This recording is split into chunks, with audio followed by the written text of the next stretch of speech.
So in designing the little boat that could and did for the 2014 boat project, we considered various physics concepts.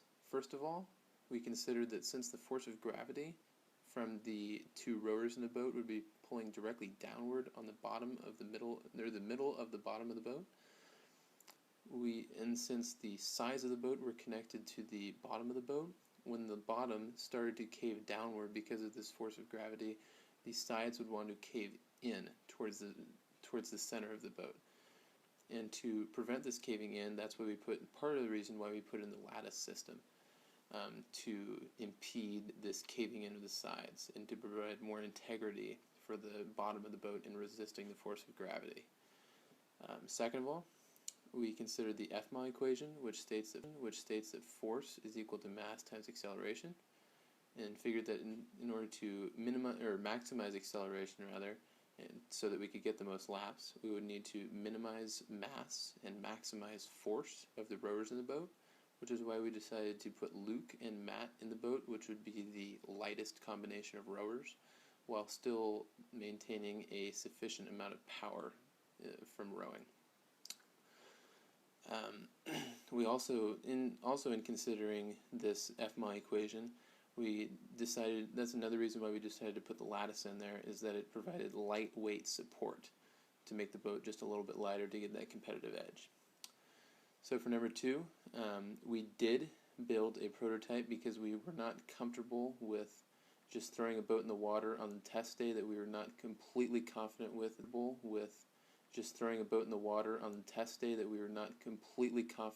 that would float and win. So we did various prototypes. We actually made 2.5 prototypes. The first one was a single-walled, weak boat with a lot of seams and a poor tape job on all the seams. As was in the video clip in the bloopers section of this presentation, the boat sank before 2 people could even enter the boat. The next was a kind of a half prototype because we tried to salvage the sunken boat by drying it out and then reinforcing it with duct tape, but this boat sank even faster than the first one.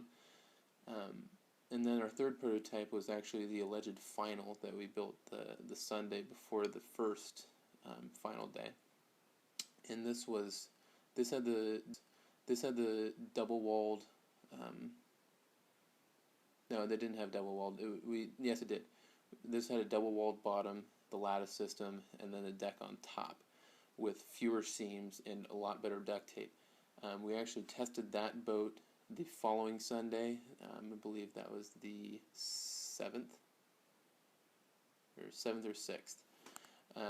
This boat floated for 21 minutes while Matt and Luke were both rowing.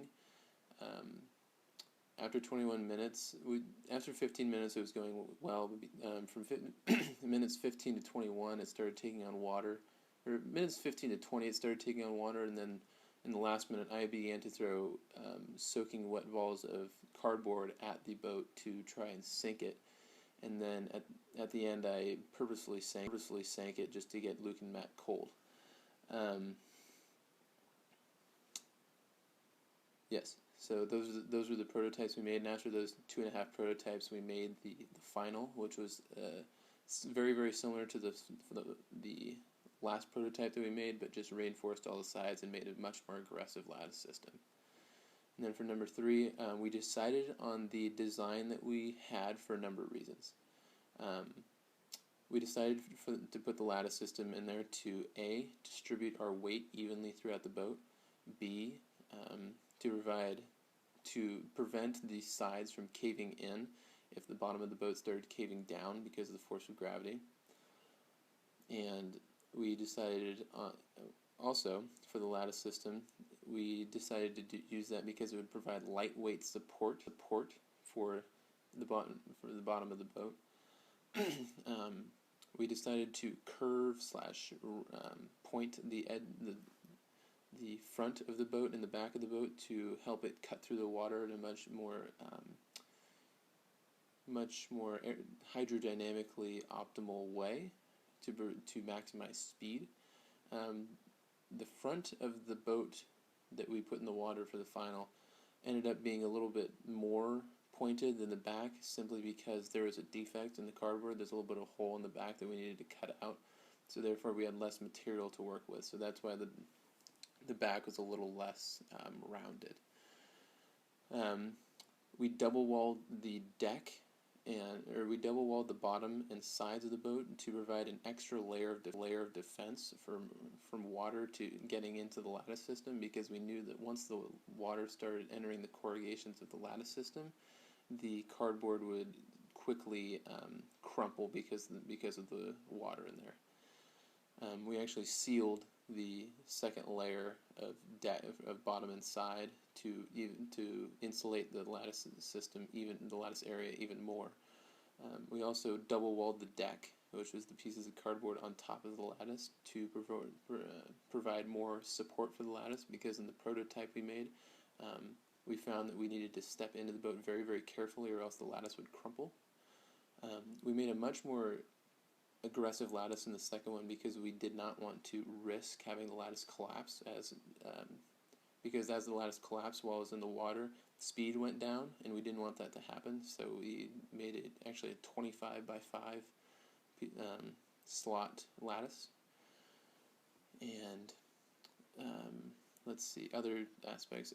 We made cup holders for style points. We also put a USA patch on the front of the boat, because America. We taped a portion of our cardboard box which said 150-pound plush teddy bear, because where else would you see that? What's up, guys? So, first question, what concerns did your group have about your design before the race? Well, the only concern we had was that our boat would not be very fast in the water, which, we did 27 laps, but we could have been faster. Mostly my fault, I'll admit. Some of us were worried about insulation, others about integrity, some even about correct measurements. But these concerns were not major, and they didn't end up affecting us. But the speed was pretty much on me. Our boat exceeded and... what's the fifth one? Did your boat perform as you expected it to? Well, it did both. It exceeded and failed our expectations. What exceeded our expectations we were really proud of was only about a shot glass of water actually penetrated the boat, which was pretty cool. But we weren't satisfied with the speed. We were able to row the boat. Again, mostly my fault. And one thing that we did not expect to happen... Oops. What were some things that happened your group didn't expect? Okay. One thing we did not expect to happen was that the whole roll the boat into the pool idea, which we thought was genius. I thought we were being the Egyptians part 2. It failed miserably due to the fact that there was an unforeseen lip on the edge of the pool that prevented the smooth transition from dry land to water. So we ended up having to do it the traditional way, which was cool. And also, we didn't expect the boat to be too wide for me to paddle efficiently. Whatever. So, we did good. Next questions. People ask me the question, you won, but what would you change? And I say yes, but there's plenty to change. Number 1, I would change the front of our boat. I would put a point on it for better hydrodynamics. It would give us a bit more speed in the water. We'd be able to cut through it better, and we might have been able to set a record.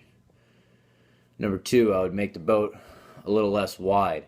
Our third prototype was a little bit smaller. It allowed for easier rowing, more leverage on the paddle, and less resistance in the water. That would have also increased our speed. As far as keeping it waterproof, I felt there's nothing we needed to change. We had a lattice system that we created, and I feel that displaced the weight very well and took a lot of stress off the seams, as well as kept the sides up, which was crucial in being successful in this project. I also feel that if I were to change one more thing, I would probably change who we had in the boat. I feel that we didn't take into account how buoyant our boat would be, and we could have afforded to have the 2 strongest members of the group, and that may have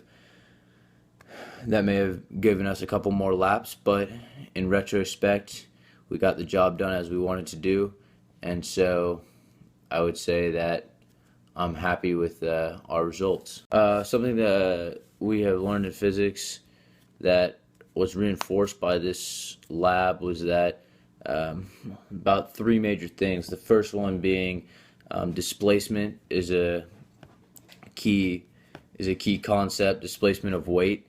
Us being able to displace our weight on the boat allowed us to last a lot longer, and it allowed the bottom of our boat not to rip out, and it allowed it to not crumple either, because we were able to displace our weight evenly. And being able to displace weight in a boat is crucial to being able to keep it afloat and keep the buoyant force fairly high.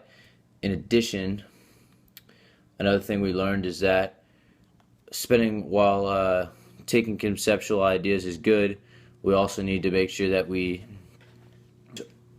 hands-on materials and hands-on approaches to trying new things, and instead of overthinking things, we need to make sure that we put a good thought process, solid thought process into what we're about to do, but then perform it and see how it turns out, analyze our results, and then make changes, make adjustments, and learn from our mistakes in order to improve ourselves in the future. And that's a big key, especially in physics, and as we go on in life in our various professions, whether it be engineering, the field of medicine, although there's a little less room for error in surgery, and any other thing, accounting, whatever we choose to pursue.